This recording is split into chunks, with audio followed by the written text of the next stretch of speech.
Hello guys and welcome back to the Motor Recon podcast. I'm your host Adam. I'm joined again today by Rob. Something in the news this week actually caught our eye, which is something, well, definitely of an interest to both of us coming in, which is the Formula One potentially going to two-stroke engines in the coming years. Yeah, that fascinates me. Obviously, two-stroke is more efficient than the current sort of four-stroke engines that they use. You will recognise two-stroke engines from smaller things like mopeds and lawnmowers. I'm going to say lawnmowers, definitely. You know, I think this is actually quite an interesting direction because they also said that, well, basically, according to Pat Simmons, who, let's not muck around here, he knows what he's talking about. He's been in the game for an awful long time. He's F1's chief technical officer. So it's not like some random guy is saying it's not just speculation from some news article. It is actually him saying this. Obviously, he says that the current engines that they're running are no longer relevant. I would agree with that statement. Yeah, I also would. And he says, obviously, they would want to boost efficiency and solve the noise problem. Again, I'm not arguing with that. No, if they can be more efficient and sound good, and probably obviously make themselves slightly more relevant and compete against Formula E, which I know this has come off the back of them trying to be sort of as eco-friendly as Formula E, if not better, and be carbon neutral by a certain year, isn't it? Yeah, and obviously one of his statements from this article says, obviously, much more efficient, quoting him here, great sound from the exhausts, and although they had lots of problems with old two-stroke engines, with modern technology, things are, you know, they can eradicate those problems. And these guys will spend millions developing it. It's not like it's going to be an overnight job. They'll do it properly. Yeah, they're saying that, you know, direct injection, pressure charging, new ignition systems have all allowed forms of two-stroke engines to become very efficient and very emission-friendly. Yeah. And he says there's a good future for them. Hell, maybe in the future, this is something that people have overlooked. So, obviously, in everyone's mad rush to get electric cars out onto the market, maybe this is an area of technology which, when you introduce modern sort of techniques and modern computing and things like that, all the advancements that we have in the modern world, maybe two-stroke engines could find themselves back onto streets with, you know, road cars. Even if it is in a hybrid, so the two-stroke would potentially do something with a hybrid system. You never know, but could be a good bridging fuel over to the future. Yeah, and I think as well, like I said, isn't it somewhere in here as well? They potentially could look at using biofuels to run these engines as well. But they're saying again, as part of this article, they go on to state that it's a switch over to synthetic eco fuels and all sorts of this other stuff. The point is, they feel that there is still future in an internal combustion engine, and they feel that F1 can continue into the 20s. Yeah. Sort of over to nearer to 2030 while still using internal combustion while also reducing their carbon footprint, which is all good for everyone, really. It's not there's not really many downsides to it. Well, I mean, with Formula E, basically Formula E has taken the electric. Yeah, that's got that. Yeah, that's got that. You too late to the punch on that. Whichever way you want to look at it, and on the current sort of electric technology, the way that it currently stands, as impressive as Formula E is technologically, they have to race on the street circuits because of the limitations of the cars. Yeah. You take a Formula E car to Spa and you'll quickly realise that the range is still not quite there, and the overall speed, for example, probably isn't there either. Formula E cars only produce, I think it's something like up to 400 brake horsepower. Yeah, it's nothing, is it, in comparison? Yeah.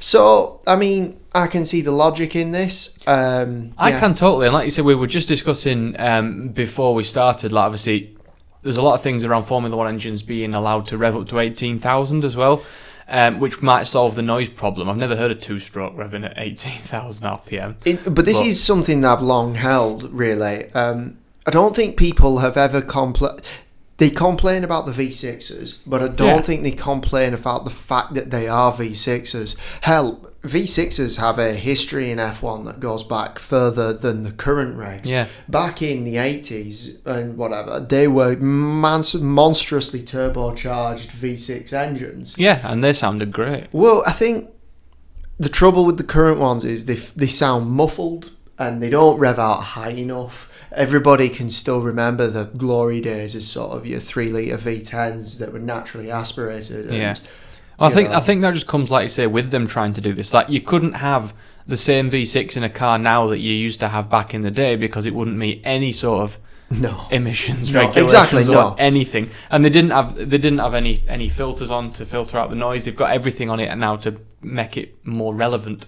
However, if you drop the capacity and increase the sort of bandwidth that they can rev out to, back out to something like 18,000 RPM, people don't mind how big capacity the engine is. As long as it no sounds one cares good. if it sounds good. And an engine sounds great once it gets up into a stupidly high rev range. So I think they can get very small and efficient two-stroke engines that can rev out to... It can work. It could work, yeah. It could be a solution that F1's looking for. And on that as well, two-stroke engines are extremely light if they're done properly. There's nothing to it, really, is there? So I think it would be a win-win if they as you say, you could keep the hybrid technology if you wanted to. I think they'd have to.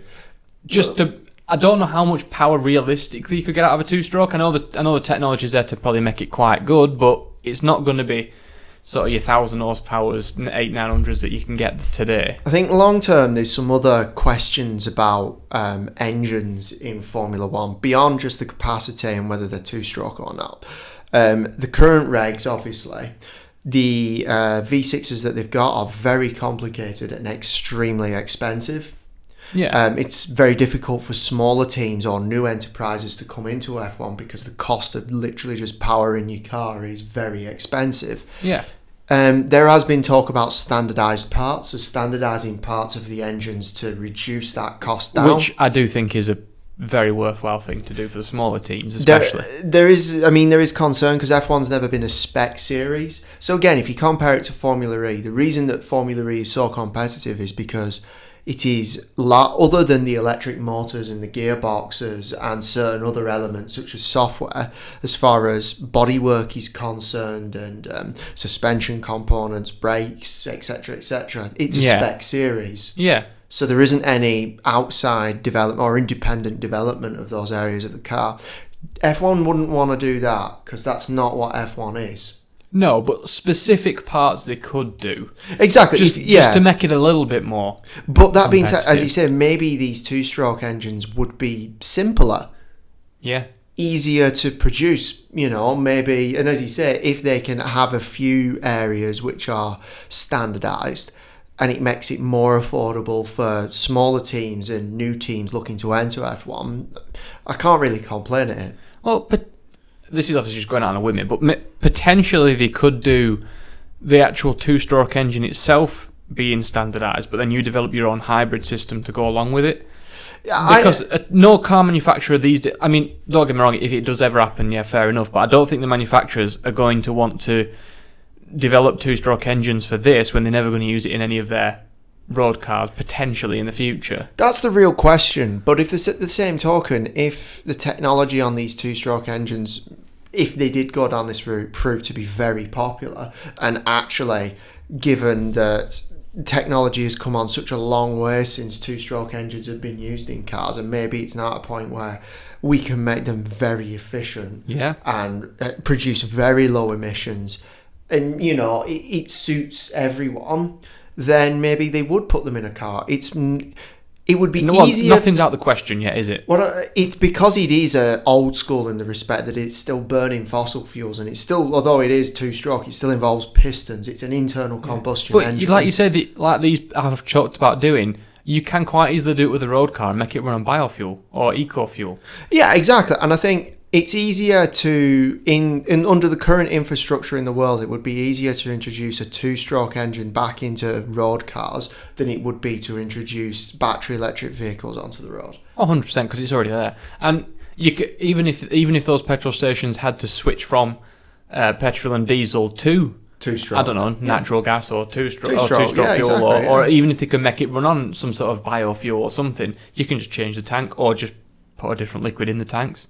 Well, I could see this potentially, say, for example, replacing... I think we've all settled on the first fossil fuel to be phased out of the pumps will be diesel. 100%, yeah. Well, I can see this or natural gas replacing the diesel on the pumps. Yeah, potentially.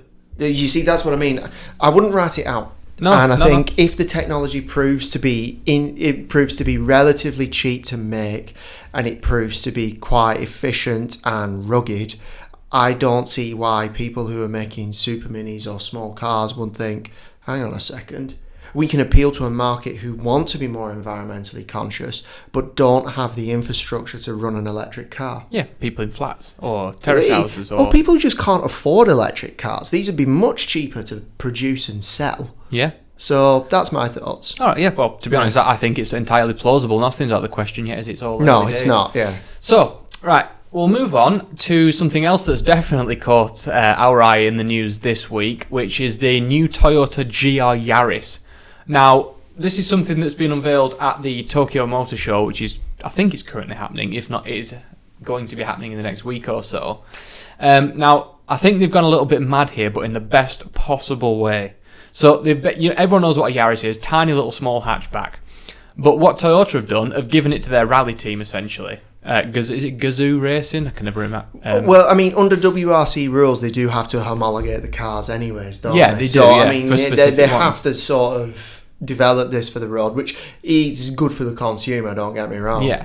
Now, actually, it is Gazoo Racing. I've just seen it written here. Now, this particular car, 1.6 litre 3-cylinder engine, so it's very much with the times at the moment. We both thought Fiesta ST straight off the bat with that. Yeah, because that's a 1.5 pot. Yeah. However, the Yaris, 257 brake horsepower, Yeah. which in a tiny car like that is going to be obscenely fast, permanent four-wheel drive, Yep. and an intelligent manual gearbox. Yeah. What more do you want from a hot hatch? Oh, as a petrol head, I mean, it's petrol head heaven. As you said, I'm glad they fitted it with a manual. I think they Yes. know their market. Oh, 100%. And they 100%. know that the people who would be buying a car like this would want a manual. So I think Toyota's been very intelligent. Oh, yeah. And I think... This, now, they haven't confirmed the price 100% yet. No. But they are looking surrounding the UK anyway. Obviously, I don't know about globally. But the UK, at least, they're expecting it to start from just under 28,000, or 27,750. Which... It sounds like a lot for a Yaris. Oh, sorry, 27,700, excuse me. Yeah, so it's nearly 28 grand. But hold on a second, because what I would say is you're getting a car which has carbon fibre on the roof. It has an aluminium sort of body. As you say, it's Yes, built very lightweight out of bodywork. aluminium. Apparently, the engine blocks are very light as well. And although it comes in at about 1.2 tons, which although that sounds quite heavy, Yeah. do bear in mind that has a proper four-wheel drive system. Yeah, permanent proper four-wheel drive system. And that is a very heavy component on a car. And I might also add as well, the interior isn't crazy stripped out either. No, they've got lovely Alcantara bucket seats, which I personally am quite a fan of. They've got fairly standard Yaris steering wheel, but that's to be expected. It's very, very much got the modern thing of just sticking a screen up on the top of the dash, but you see that in most Toyotas. The seats are the big standout thing for me. Nice Alcantara bucket seats. The rest of it it does look plasticky, which is lightweight, but it's not barren. That's the thing. I mean, it is perfectly livable in there. They could have quite conceivably, in a car that's appealing to this market, stripped it out. Well, yeah, look at the Clio Cup and the Megane Cup. Yeah, There's but that's the nothing in thing. it. Whereas that is a perfectly livable...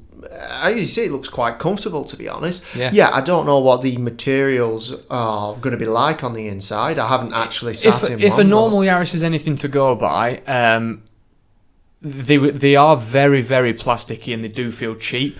However, this has, like you say, it's got the Alcantara down there. It's got a bit thicker carpets. The top does still look plasticky, so it's just to be... We'll have to get a look at one when we can at a garage. Absolutely, and see what, yeah. We'll have to see what's what with that. Because it'll probably definitely be a Goodwood. Yeah. So we'll be able to get up close and personal with it there and just have a bit of a feel around and see what we think. However, we both like the styling. Yeah, styling of it, absolutely gorgeous little car, front and back. I don't think there's an angle of this car which doesn't look good. It's helped by the fact that it has a much wider wheelbase than the sort of standard Yaris. Yeah, it's got sort of like where front intakes would be. It's got like your fog lights built in there and things like that. There might be a little vent there, I can't quite see, but if we look direct front on, I don't think there... Oh, there could be actually. Them two little slits there. Again, we'd have to get up yeah, and just have a look. These are obviously obviously very much pre-production pictures which have been released from Toyota. But I also love the split exhaust at the rear, one on each side. Very Focus RS-y. It reminds me of the Hyundai i30N, actually, which we will go on to discuss. Yeah. The thinking behind this was, if this car does come out and it is around £27,700 starting price, I'm sure you could probably add a few extras on to make it a little bit more expensive. Sure. But we'll call it around 28 starting price because we don't know. For 300 quid, you've got your road tax on top of that as well, which probably will be about 150 quid, so that'll bump it up and all that kind of stuff. So, yeah, we'll call it 28 grand just to round it up. And so we got thinking then, sort of, while this is technically Fiesta-sized or Peugeot 208 or Corsa-sized car, price point is very much competing with some of the bigger boys in the game. And performance-wise as well. 100% yeah, and performance-wise. So we looked at some of what we consider price competitors. Not necessarily size or brand competitors, but price competitors for this. Sure. So the first one we're looking at is probably one of the obvious choices, which is the Golf GTI. I'd say the first thing off the bat is, obviously, pricing on this is roughly similar for a starting package. So the most basic Golf 3-door GTI that we can see starts at around 26,500. It's a little down on power, isn't it, compared? Yeah, 220. So it's down on power. It is heavier. Than the Yaris. It's also front-wheel drive, not four-wheel drive. But some would argue, and there is a section of the market that do argue this, that for a proper hot hatch, it should be front-wheel drive. Yeah, and so in some respects, I would probably agree. Because, as you say, some people, obviously, compared to the Golf R, they actually prefer the GTI. Also worth mentioning that, obviously, with the Mark 8 GTI out at the moment, it's coming out imminently. I'm sure a new GTI will be on the horizon, so it will be very interesting, and we will swing back round to this when the new GTI comes out. The Mark 8 is the same chassis as the Mark 7, so it might not be expecting revelations, but I think they'll go for more. You might get a power bump. Yeah, I think you'll definitely get a power bump, and also I think might get a hybrid option. Something worth mentioning as well is, obviously, the Golf comes with a 2-litre 4-pot. Whereas you're getting less power, really, than the Toyota, despite the fact that Toyota's a full cylinder down and also 0.4 litres of capacity. Yeah, and I said that's the thing, like you're getting basically Fiesta ST power in a car that's a much bigger engine, much more expensive. That's it. So, price-wise, definitely a competitor for this Yaris. But I think, honestly, the Yaris would probably have it licked in many aspects. Also the four-wheel drive will help. Let's say, because this Yaris is developed by their WRC chaps, this will put it into a WRC sort of scenario, whether it be sort of, a B road that's a bit muddy. This would have it licked. Oh yeah, I think even if it were front-wheel drive, it'd probably not suit, because if you do anything developed by a racing team, is normally pretty good. No, it's as you say, yeah. However, obviously with Golf, I think you're going to get something that's more livable and more practical. Yeah, it's more of a family car. It's more of a family, and it's nowhere near as hard-edged. No, it's sort of it's a Corolla, isn't it? The next size up from a Yaris. So it's like a Toyota Corolla-sized car, but similar price to that Yaris. But I say, personally, out of the two, I haven't seen the Yaris in person. We're probably not going to get to drive one anytime soon. No. But I probably would have picked that over the Golf if it was me. But you're also getting something far more unique as well. Oh yeah, and you're getting something with a genuine link through to WRC as well. So if that is something that you're interested in, you're going to get something that has that genuine link through. Yeah, 100%. I would agree with you. This next one's a lot harder to choose between the two. Yes, it is. And also, I will just mention on here. So there is the i30N. So the Hyundai i30N we're going to look at, but we've had to select the N Performance one to get anywhere near the power of the Yaris. Well, I also think as well, obviously, the i30N with the sort of lower performance, which isn't shabby, I might add. No, not comes in at, starts at a very reasonable 25-ish, wasn't it? 25. So, the standard i30N, which great car from many people I've heard who've got one, and like I said, that is actually cheaper than Yaris, but it would be down on power. We have selected the 275 PS one. I think if you convert that into horsepower, it's around 260, so it's roughly the same. Well, as you say, but that being said as well, though, if you go for the lower spec one, you get 250 horsepower. Yeah, so it's only 10 less. Yeah, exactly. I mean, you're talking marginal figures. Yeah. But I think These ones, I think it's a much closer competition in the respect that a person who would be attracted to the Toyota would also be attracted to the i30N. Yeah, I don't know. If we just saw just for confirmation, so the normal one does start from 25,995, and you get your 250 brake horsepower. Yeah, we are picking the M Performance, which is actually 29,495. yes. So it is slightly more expensive than the Yaris, a couple of grand more. But I know this firsthand that if you walk into a Hyundai garage now, because they haven't sold anywhere near as many of these they were hoping to, they are literally trying to get rid of them. They will give you ridiculous discounts on them. As you say, and I think the truth is as well, they're appealing to a similar market in the respect that they're appealing to people who like these sort of brands. So they're not looking for brand snobbery. No, because let's face it, while Toyota is not a bad brand, is it second biggest manufacturer in the world? Yeah, exactly. Yeah, it's not a bad brand. It's not something that people aspire to have. It's not a posh brand. And let's be brutal, so's Hyundai.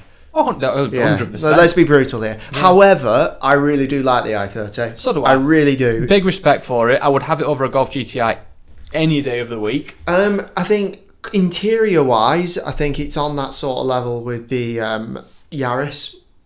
Yeah, it has a few plasticky bits. It's a bit more premium. It's a bit more premium. Yeah. But you are supposed to be paying more for this, and you're getting more practicality. But I think this shares that sort of pure driving pleasure that you would get with the Yaris. It was developed by a racing team. Again, developed by a racing team. Again, manual. Yes. So there are more similarities. Obviously, this is only two-wheel drive. The GTI does have a manual option. Yeah, very true. And the standard one is actually manual, so we can't discount it for that. No, not at all.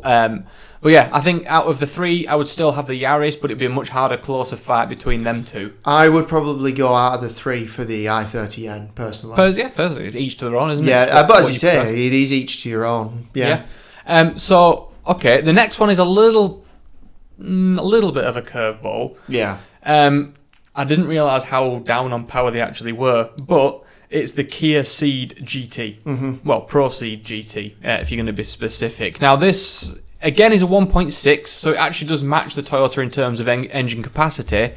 But obviously, it's been out for quite a few years now, but it's the engine-wise. Also, might add, it is a 4-pot. Yeah, it is a 4-pot as well, but it's only producing 201 brake horsepower. It's not enough. No, it's not enough. And it's a car that's quite a bit bigger than a Yaris as well, in terms of physical size. I don't think it's anywhere near as good looking. No, the old one they did. I mean, this is an estate, actually. I will say. So it's practicality-wise, obviously, it's got every single one of them licked. But it's not like the original Kia Ceed GT, which actually did look very aggressive. This has been toned down quite a bit. Where for me and where my money is, and we're going to come round to this on a future episode of the podcast, but there's only one car I want from Kia at the moment, and that's the Stinger. Yeah, your Stinger. So we'll come back to that, though. What was the price? I can never remember now. I've forgotten the price of the car. I think it was around 22, 23, wasn't it? It was good value. Yeah, it wasn't good value. It wasn't expensive, but it's gone from. But again, it's too far down on power, in my opinion, and sorry. No, it's one of the things. I wouldn't have it out of the lot, but as an actual competitor, I suppose if you're on a little bit more of a budget. If you're on a little bit more of a budget and you want something with more practicality, and of course that fantastic warranty to boot. Yeah, 7-year warranty. Exactly, yeah. Which Toyota might match with it, but I know none of the others do. So, the next one. Now, this is probably a curveball in the sense that price-wise, it is actually just a little bit more expensive. Yeah. But it is a natural rival for some of these cars. I think it's a natural rival for the Yaris in particular because, well, they're both a bit crazy. Yeah, actually, they are nuts. So, it's the Civic Type R, the Honda Civic Type R. I do actually like the look of them. Now, you see, for me, it's interesting. Don't get me wrong. I don't mind the looks of them in isolation, but I couldn't drive one round every day. No, to be fair, actually, but it was very comfortable. It's exactly that spec, actually. A guy at work had one. We went out in that, and it's very fast, but it is pushing 300 horsepower. So power-wise, it's obviously got them all licked. I like the car, and I like the styling. I just don't know whether I'd be comfortable being... I know it sounds daft. Yeah. I like it in my juvenile sort of sensibilities. Really do like it. What I've always wished they would do with this one, though, is... Give me the Golf R drivetrain. Give me that 220 horsepower and all of the mechanical grip that it's got, but just give me a more toned down styling. Yeah, that so middle ground. The Type S styling, but with the Type R engine and everything that drivetrain. comes with it. No, I get that. But this one actually starts from 31,000. No, nearly enough 32,000. Yeah. So price wise, again, it is getting up there. That's base price, so you're probably talking 36 if you want to really get a high spec one. Whereas I imagine if you're starting to get up to that sort of money, you can max out something like it. I'd have a Focus RS. Well, yeah, you're getting to that level, but I mean, compared to the cars that we've currently got up on the board, you could get something decent with the GTI when you're into that kind of territory. S3. Exactly. You Golf might, yeah, R. I don't know, yeah, Golf R's coming on. And if you're coming on to Golf R territory, well, that obviously brings in four-wheel drive. Yeah. So if that is something that interested you, if that was part of the Yaris appeal to you, well, as an everyday car, the Golf's probably a lot better. But as a driver's car, this will walk all over the Golf, and it has done in many cases. Also, it did break the record at the time for the fastest front-wheel drive car around the Nürburgring. Yeah, which is a bit of credit for it. But again, nearly just over 300 horsepower, 400 newton meters of torque from a 2-litre 4-cylinder engine. It is interesting that all of these competitors we've had up on the board have been 4-parts, whereas you compare that to the Yaris, which is only a 3-part. Obviously, that does put you in line with an ST, but the ST is an awful lot cheaper, so it's not really fair. I mean, to get up to similar price to the starting price of the Yaris, you're talking ST3 with all the options ticked, and you're still not even at that price. Yeah. So, yeah, it is very much, obviously, size-wise and everything. It is your Peugeot 208s, your Fiesta STs, all that kind of stuff. But price-wise, it's competing with the big boys. And performance-wise, you've got to give it credit for that as well. 100%. I think it'll walk all over some of these. As you say, performance-wise, you're certainly knocking on the door of your Golf GTIs. It can swing with cars that are well above its weight. 100%. So, yeah, I mean, out of the ones we've looked at today, which is the one that you would be driving home with then? Genuinely, I'm not saying I would actually have the Yaris. I think it will hold its value better because it'll be more unique. It'll be very rare. Yeah, exactly. It's rare. I think for me, and if it was my money, truthfully, I would go for the Hyundai i30N, maybe the lower one. Yeah, because that actually is cheaper, to be fair. It's 25k and it has enough power to suit me. 250's 250 is enough for me. And you get that little bit more practicality, and you get that it's still the same appeal that brings you to the Yaris. That sort of, I know it sounds daft and I know it's hard to put your finger on, but I think they have that same appeal about them. Yeah, no, I feel like they are pitching to similar but slightly different audiences. They're for the enthusiasts, aren't they? Yeah, and I genuinely, absolutely credit Toyota for this. There's not many people doing any sort of projects like this and actually selling it to the public. They're for the person who values performance and an excellent handling car over badge. Yeah. That's what they value more. And I'll tell you something else as well. If you turn up to a car meet or whatever in either the Yaris GR or the i30N, sure, in the real world, people won't look twice at you because it doesn't have the badge. But with the people who you actually might care about impressing, other enthusiasts... Oh, they'll know. They'll know. Actually, I think this is actually just a thing. If I'm going down the street in a car and a Hyundai i30N drives past, I have a second look, always. And I say that the lads at work who've got them, they love them, they think they're great. If that went past and I saw it, you'd probably hear it as well, because I imagine it sounds quite good. I would give it a second glance. Whereas... I never look at a Golf. I just don't look at a Golf GTI. But I mean, as you say, for similar price as well, I'd never look twice at an A-Class or a 1 Series. No, I don't like them at all. Whereas, as you say, with an i30N, I'm immediately drawn to it because we know. Yeah. You know what it is. We know, exactly. And that to me, I think, says it all. And for the price, what you're paying, the reliability you're going to get, the warranties you get, I don't think you can go wrong. No, me neither. Yeah.